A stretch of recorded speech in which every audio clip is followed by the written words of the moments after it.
askar buu noo talbanaya maanu muwaadin aan ahayn huna aga juglay askar buu noo talbanaya muwaadin ma aan ahayn madaxweynaha Muuse Biixi Cabdi waan ka baryeynaa ka codsanayna inuu maareeyahan naga qabto uu naga hadlo meelaan kala hadalo ma garan meelaan u kacna ma garan meelaan isku nimaad ma garan xarooyada baa haystaan abtoo yahay dadka ku dhaqan deegaanka biyashinaha ee ku yaala waqooyiga magaalada Hargeysa ayaa cabasho baan ka muujiyay maareeyaha wakaalada biyaha ee magaalada Hargeysa Maxamed Cali Daarood waxaana sheegeen dadkaasi inuu dhaldan guuda oo ay deganaayeen uga raray maareeyuhu bartilmaameedsi halka kuwa kale oo ay ood wadaag yihiin uu u daayay guryahoodii sidoo kale waxa ay ku eedeeyeen maareeyaha inuu faquuq iyo kala qaybin isir ku dhex wado dadka deegaanka biyashinaha waxa kale oo ay carabka ku dhufteen dadkaasi inuu maareeyuhu shaqaale hoosaadka dawladda uu ka jaray leyrkii ugu jiray guryaha cabashooyin dhowr oo ay la hortageen uu waxba ka qaban waayay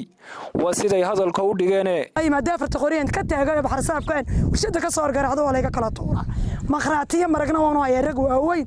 oo cirowtan tooy soo boqolayaan dheelayga makhraatiya askarta deegaanka joogta ayaga makhraatiya dheelaygaas meesha qaadimo leeyahay markooda iyo maareeyaha waa soo durugtay dib u bax dhulan ka durkay ma garanayo dhulan ka soo guuray ma garanayo meena degan ma garanayo kumaysi ayay igu haysta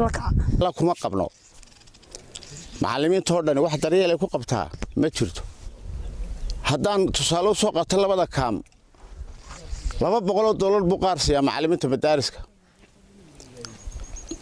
halka uu ugu kala exday labadii shaqaale wax kastoon uu la tagno waxbarashada ku adeega bulshada ku saabsan hoostu dhiga qodobka labadan ku cabanna waxa weyn leyrkii buu naga jaray waliba wuxuu ka jaray intaydii shaqaale jilicda sano shaqaale hoosaadka ahayd ee wax badan qaadanayn haddaan tusaale u soo qaato wuxuu ka jaray kuwii nadiifiyaasha ahaa ee shaqaalihiisa ahaa wuxuu ka jaray waashmaankii buu ka jaray ergaan ugu tagno waxaan ku nidhi maareeye leyrka 9 maareeyaa nagu soo maray meesha waxaan nagu soo maray Umar Jaamac waxaan nagu soo maray ina Boobe waxaan nagu soo maray Cabdi Kariim waxaan nagu soo maray Cali Dable waxaan nagu soo maray Ibrahim Siyaad Yunis waxaan nagu soo maray Khaliif Ali Asad inta soo maareeye bulshada way dhageysan jireen meeshana shaqaalaha waxbarashada iyo caafimaadka way la shaqeyn jireen kanay iska daa shaqaale la shaqeeyo waashmaanintiisa xirada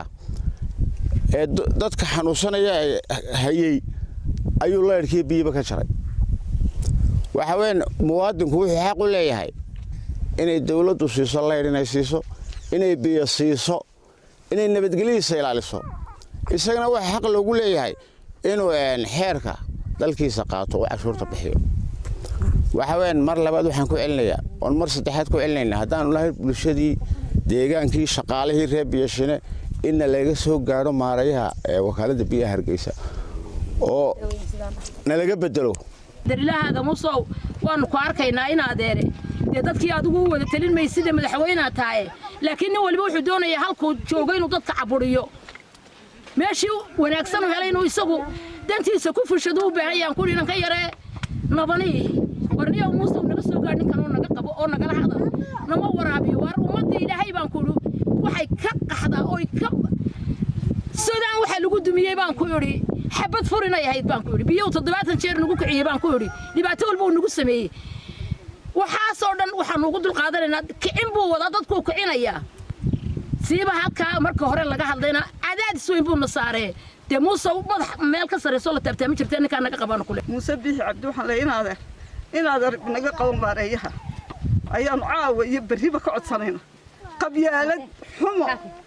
reer hebel baa tahay in lagu cadaadiyo xaqooda inuu noogu caga jugleey xaqoodayaal baan u kacayna sida intuu eegay ayuu sida u dhaaf Ibrahim Siyaad maareeyaha hore ka horeeyay waa looga qofka deegaanka ah uu ilaalin jiray iyaguna way ilaalin jireen Axmed Nuur Ciise Mohamed Bulsha TV Hargeysa